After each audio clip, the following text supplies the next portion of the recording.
bazalwane. So i-entry point ye-attack kungaba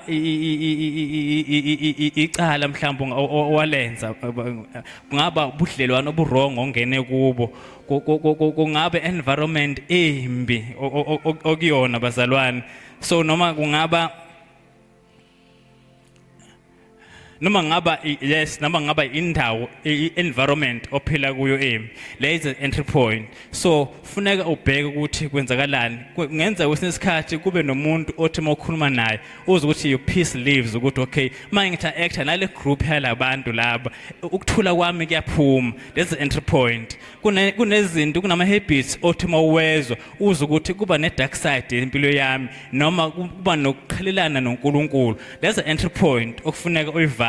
Replace that entry point ngokuthi ufunde izwi likaNkulunkulu, ube active ezintweni zikaNkulunkulu ukuze uvale leli point lelo uSathane azo-attacka kulona. Amen. Okunye bazalwane ukuzizwa ukuhlaseleka ukuba nje uzizwe usebumnyameni, uzizwe nje umoya wakho udark nempilo yakho idark. That is another attack bazalwane. So uma ufuna ukulwa nalokho, replace that with light, ngoba angeke ukwazi ukulwa nefu elimnyama ngasonke isikhathi ukuthi uzoanalyze ukuthi lelifu leli lidalwa yini, kodwa must replace that with light. Masivula incwadi kaJames kaJakobe 4:7 uthi ngakho thobelana uNkulunkulu kepha nimelane noSathane khona uyakunibalekela. So kusho ukuthi bazalwane la ukuthi uma kuuthi kunefu elimnyama wena replace leso spirit sobumnyama ngokuthi uzi-activate ezweni zikaNkulunkulu.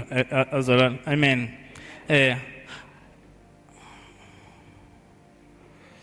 So la ukuthi awukwazi ukuthi ume nomunyama ngolokhu ubucubungula njalo, kodwa ukunqoba ngokuhlala umema uNkulunkulu konke okwenzayo futhi ukwenze ungaphezi. Qala ngokuthi nje udlale umculo wokholo. So ma uzizwa nje udown, qala ukuthi uzale umdlalo umzulu udlale umculo wokholo. Funda izwi banesikhathi sokuthi njalo ngosuku I will read something in the Bible, some verses in the Bible. Iba nesikhathi somthandazo ukuthi I must have a fixed prayer time, ukuthi ngalesikhathi lesi I'm engaged with prayer. Nanokuzila bazalwane, akungabi lokuzila ukuthi ebandleni kuthiwa siyazila, zikhandele wena isikhathi sokuzila, not uzila ngoba nakho ukuthi ngizilele ukuthi ngifuna ukuthi ngithole umsebenzi, ngithole promotion.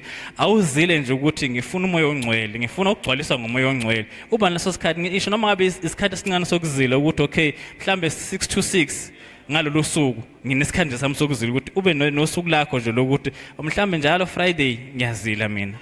Every Friday ngiyazila. Angizileli ukuthi ngoba ngithi ngifuna ipromotion, angizileli ukuthi ngifuna umsebenzi, noma ngizileli ingane yami enje kanje, ngifuna nje ukugcwaliswa ngomoya ongcwele. Ilokho kuyakusiza bazalwane. Amen. Okunye okubalekile bazalwane i-structure. Uma ubune attack uNkulunkulu akudeliver kule attack, but you must maintain i-structure, i-system impilo yakho, i-structure sokholwa bazalwane. Amen. So uLuke la 11:24-26 uthi nxa umoya ongcoleleyo ephumele kumuntu uyadabula ezindawo. Labazalwane uthi uLuke uma ubuhlaselwa umoya ongcoleleyo uNkulunkulu yakudeliver bese leyo moya uyahamba ufune indawo ozohlala kuyona. Uma ungayitholi le ndawo le uthi mina nginayo indawo yami endala engangihlala kuyo, uzophinda ubuye bazalwane. Uma ubuya lo moya ongcwele, lo moya ongcolileyo ubuya sekukliniwe la sekukuhle, uNkulunkulu sekudelivile, bese hamba yolanda abanye imimoya u7. Masibuya la isibuya isi 7 times more yabo. So kusho ukuthi uma uqeda ukudeliver maintain structure iba ne system la sokuthi okay njengamanje sengideliver angalindi njengosikhathi ngiyadeliver ngiyadeliver ngoba abazalwane bayathanda deliverance but they fail to keep to maintain i structure ukuthi babe ne system yokuthi okay njengamanje sengideliver yini ke manje sengizoyenza ukuthi ngimaintain i system empilweni yami.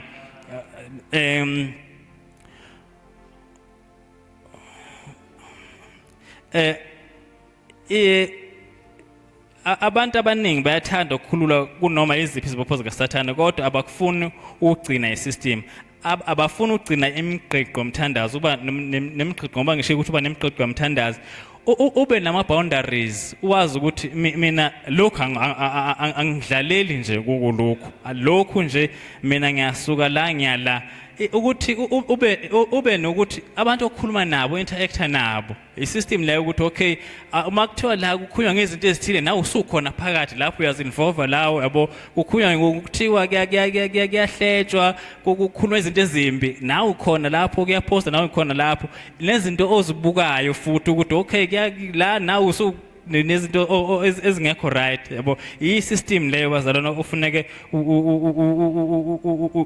ube nayo bese bazalwane makwenzeka ubana attack ngoba ngishilo don't panic relax and then bese ubheka ukuthi umoya ongcwele uthini uzi-align nomoya ongcwele kuwo konke kuzokwenzeka okugcina asikho isikhali esilolele wena usiyophumelela uma uzibelana noNkulunkulu amen.